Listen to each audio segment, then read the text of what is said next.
22 March তিলোত্তমায় 18তম IPL বোধন। আর এই বোধনের আগে বড়সড় সিদ্ধান্ত নিল বিসিসিআই।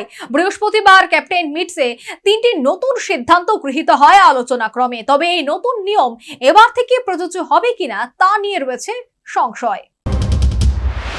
24-এর আইপিএলে কাঠি পড়বে 22 মার্চ। 48 ঘন্টা আগে আসরে তিনটি বদল আনলো ভারতীয় ক্রিকেট বোর্ড।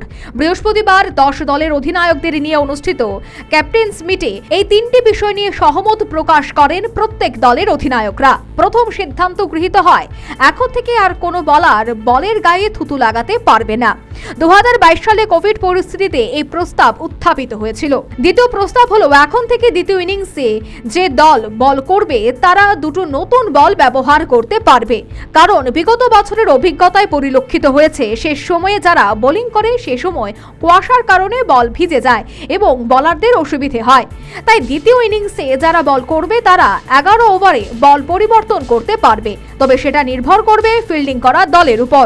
অন্যদিকে তৃতীয় নিয়মটি হলো, এবার থেকে উচ্চতা এবং অফ স্টাম্পের বাইরে হোয়াইট বলে ডিআরএস নেওয়া হলে হকাই এবং বল ট্রেকিং প্রযুক্তি ব্যবহার করা হবে। যদিও গত বছর থেকে চালু হয়েছে হোয়াইটের ক্ষেত্রে ডিআরএস প্রযুক্তি। প্রত্যেক দলের অধিনায়কদের সহমতে এই সিদ্ধান্ত গৃহীত হলেও এই বছর আইপিএলে এই নতুন নিয়ম কার্যকর হবে কিনা তা নিয়ে তৈরি হয়েছে সংশয়। Bureau report, news vanguard.